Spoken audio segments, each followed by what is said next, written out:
الحمد للہ وکفا وسلام علی عبادہ الذین اصطفیٰ اما بعد۔ حضرات محترم، یہ ضروریات دین کورس کا سبق نمبر 90 ہے۔ اس کا موضوع ہے تاریخ امت۔ یہ اس موضوع کا دوسرا حصہ ہے۔ یہ سبق 5 ذیلی نکات پر مشتمل ہے۔ نمبر 1، انسان کو صنعت و حرفت کی ضرورت کس حد تک ہے؟ محترم سامعین، اسلام بلکہ ہر آسمانی مذہب انسان کو اس بات کی ہدایت کرتا ہے کہ مادیات کا استعمال اور اشتغال صرف اس قدر رکھو جس کے بغیر کام نہ چلے، باقی اوقات صرف اپنے خالق و مالک کی یاد میں گزارو۔ یہی انسان کی حقیقی کامیابی ہے اور یہی انسان کی اصل ترقی ہے۔ عیش و عشرت میں پڑے رہنا اور لذتوں کی طلب میں پھرنا انسان کا کام نہیں۔ طرح طرح کی ایجادات کو فضیلت اور کمال کا سرمایہ سمجھنا اسی شخص کا کام ہے جو اصلی کمال سے محروم ہو۔ انسان کی سعادت صرف اس میں ہے کہ اپنے مالک کے حق کو پہچانے اور اس کی بندگی میں وقت گزارے، اور دنیاوی سامان صرف اس قدر جمع کرے جس کے بغیر کام نہیں چلتا۔ اور نری صنعت کاری تو جانوروں کو بھی عطا ہوئی ہے۔ مثلا شہد کی مکھی کا چھتا دیکھیے کیسے برابر اور ایک طرح کے خانے بناتی ہے، اور مکڑی کا جالا دیکھیے کیسے باریک اور نرم تار کا ہوتا ہے۔ اس سے معلوم ہوا کہ صنعت و حرفت انسان کا اصل کام اور کمال نہیں۔ یہی وجہ ہے کہ جب سے دنیا پیدا ہوئی ہے کسی مذہبی قوم نے ان مادی ترقیوں پر دل نہیں دیا، اور اس میں سچے آسمانی مذاہب کے علاوہ جھوٹے مذاہب بلکہ قدیم فلسفی بھی شریک رہے ہیں۔ قدیم فلسفیوں نے اگرچہ ایک علمی تحقیق کے درجے میں مادیات کی کچھ تفصیلات معلوم کرنے کی کوشش کی ہے، لیکن اس کے باوجود ان کی توجہ کا محور الہیات، تھیالوجی رہا ہے، اور انہوں نے انسان کا اصل کمال خدا کی معرفت کو سمجھا اور اس کے لیے مختلف ریاضتوں کے ذریعے اصلاح نفس کو ضروری سمجھا، اور اس کے لیے یہ لوگ عملی طور پر تارک الدنیا ہو کر مجاہدوں میں مصروف رہے۔ یہ الگ بات ہے کہ ان فلسفیوں نے الہیات کی دشوار گزار گھاٹیوں کو طے کرنے کے لیے صرف اپنی عقل کی رہنمائی کو کافی سمجھ لیا اور وحی اور نبوت کی ضرورت نہ سمجھی، اس لیے مہلک غاروں میں جا پڑے۔ خلاصہ یہ کہ مذہب کی تو بنیاد ہی دنیا سے بقدر ضرورت تعلق رکھنے اور خدا کی طرف توجہ کرنے پر ہے۔ فلسفی جو کوئی مذہبی قوم نہیں ہے وہ بھی صرف عقل کی روشنی میں دنیا سے بے رغبتی کو ہی انسانی کمال سمجھتے تھے، اور یہی وجہ تھی کہ ان لوگوں نے مشینوں وغیرہ کی ایجاد میں مشغول ہونے کو بیکار کام سمجھ کر چھوڑ دیا۔ یہ بات نہیں تھی کہ یہ چیزیں ان کی طاقت سے باہر تھیں یا ان کے دماغ اس قابل نہ تھے۔ نمبر 2، جہاد کے ساز و سامان کی تیاری مسلمانوں کی دینی ضرورت ہے۔ اللہ تعالیٰ کا ارشاد ہے وَأَعِدُّوا لَهُم مَّا اسْتَطَعْتُم مِّن قُوَّةٍ وَمِن رِّبَاطِ الْخَيْلِ تُرْهِبُونَ بِهِ عَدُوَّ اللَّهِ وَعَدُوَّكُمْ وَآخَرِينَ مِن دُونِهِمْ، اور ان کافروں کے لیے جس قدر تم سے ہو سکے ہتھیار سے اور پلے ہوئے گھوڑوں سے سامان درست رکھو کہ اس کے ذریعے تم روب جمائے رکھو ان پر جو کہ اللہ کے دشمن ہیں اور تمہارے دشمن ہیں، اور ان کے علاوہ دوسروں پر بھی جن کو تم نہیں جانتے۔ یہ پوری امت مسلمہ کے لیے ایک دائمی حکم ہے کہ وہ اسلام اور مسلمانوں کی شوکت قائم کرنے کے لیے ہر قسم کی دفاعی طاقت جمع کرنے کا اہتمام کرے۔ قرآن کریم نے طاقت کا عام لفظ استعمال کر کے بتا دیا ہے کہ جنگ کی تیاری کسی ایک ہتھیار پر موقوف نہیں، بلکہ جس وقت جس قسم کی دفاعی قوت کارآمد ہو اس وقت اسی طاقت کا حصول مسلمانوں کا فریضہ ہے۔ لہٰذا اس میں تمام جدید ترین ہتھیار اور آلات بھی داخل ہیں، اور وہ تمام اسباب و وسائل بھی جو مسلمانوں کی اجتماعی، معاشی اور دفاعی ترقی کے لیے ضروری ہوں، حتیٰ کہ ورزش کرنا بھی جہاد کی تیاری میں داخل ہے۔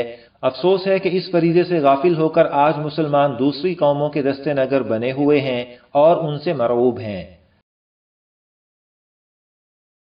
نمبر 3، سائنس اور ٹیکنالوجی کی تاریخ بیان کرنے میں مغربی مورخین کی جانبداری۔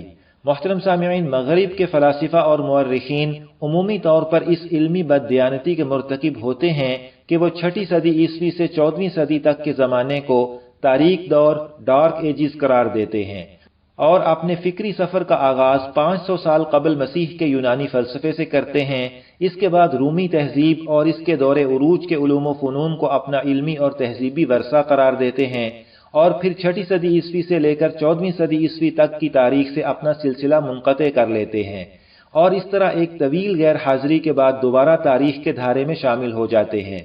واقعہ یہ ہے کہ 6 سے 14ویں صدی عیسوی تک کا زمانہ وہ دور ہے جس وقت مسلمانوں کی فکر و کاوش سے پوری انسانیت منور ہو رہی تھی، اور مزید یہ کہ اہل مغرب نے جب مسلمانوں کی کتابوں کے اپنی زبان میں ترجمے کیے تو مصنفین کے ناموں کا بھی ایسا ترجمہ کر دیا کہ انہیں پہچاننا ہی دشوار ہو گیا کہ یہ مسلمان ہیں یا کوئی اور، جیسے مثلا ابو القاسم الزہراوی کو البکیسس کر دیا، ابن الحیثم کو الحزن کر دیا۔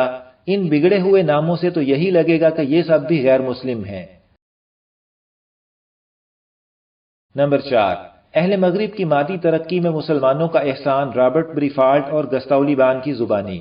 رابرٹ بریفالٹ اپنی کتاب تعمیر انسانیت دی میکنگ آف ہیومینٹی میں لکھتا ہے، یورپ کی ترقی کا کوئی شعبہ اور کوئی گوشہ ایسا نہیں جس میں اسلامی تمدن کا دخل نہ ہو، اور اس کی ایسی نمایاں یادگاریں نہ ہوں جنہوں نے زندگی پر بڑا اثر ڈالا۔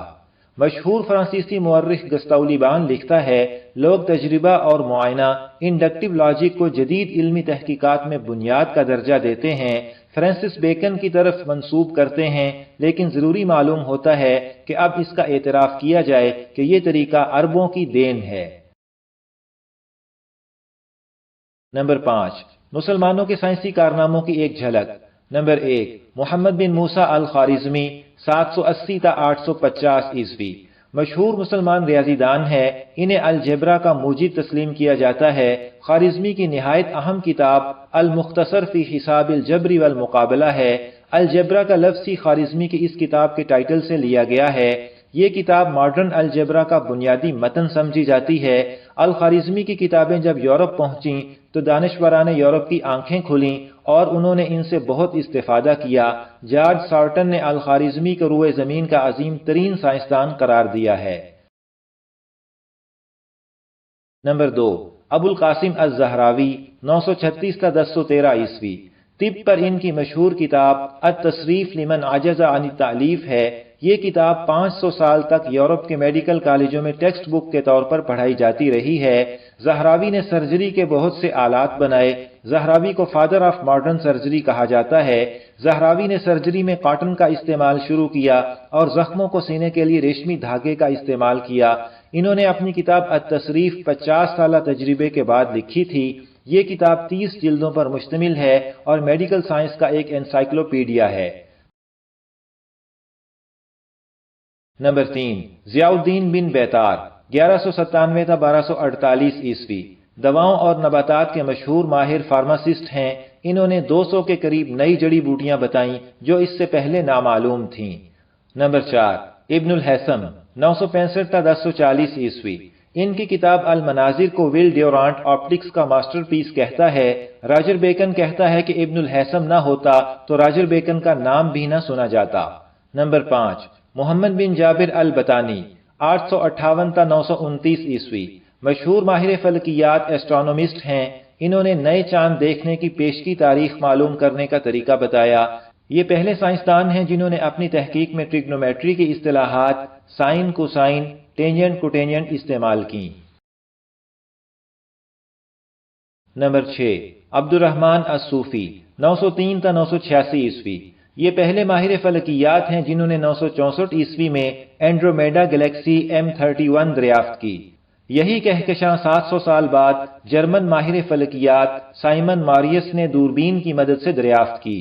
الصوفی کی کتابوں کے ترجمے یورپ کی کئی زبانوں میں کیے گئے، جس سے یورپ کی ایسٹرونومی پر گہرے اور دیرپا اثرات مرتب ہوئے۔ اس عظیم ایسٹرونومسٹ کی خدمات کے اعتراف میں چاند کے ایک 47 کلومیٹر لمبے کریٹر کا نام الصوفی رکھا گیا۔ نمبر 7، شہاب الدین احمد بن ماجد 1418 تا 1501 عیسوی، ان کا لقب اسد البحر سمندر کا شیر تھا۔ جہاز رانی نیویگیشن میں انہیں بہت مہارت تھی۔ ان کی کتاب الفوائد تھیوریٹیکل اور پریکٹیکل نیویگیشن پر بنیادی کتاب کی حیثیت رکھتی ہے۔ اس ایک جھلک سے ظاہر ہوا کہ مسلمانوں نے جب سائنس اور ٹیکنالوجی کی طرف صحیح معنی میں توجہ اور محنت کی ہے تو پھر ایسے عظیم الشان کارنامے سر انجام دیے ہیں۔ مسلمانوں کی سائنسی خدمات کے بارے میں کچھ مزید معلومات اسکرین پر دکھائی گئی کتابوں سے بھی لی جا سکتی ہیں۔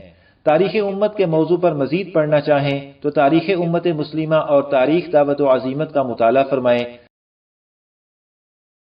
یہاں پر ضروریات دین کورس کا سبق نمبر 90 مکمل ہوا۔ انشاءاللہ تعالی سبق نمبر 91 کا موضوع ہوگا انسان کو وحی کی کیا ضرورت ہے۔ اللہ تعالی ہمیں اپنی تاریخ سے جڑے رہنے کی توفیق عطا فرمائے، آمین۔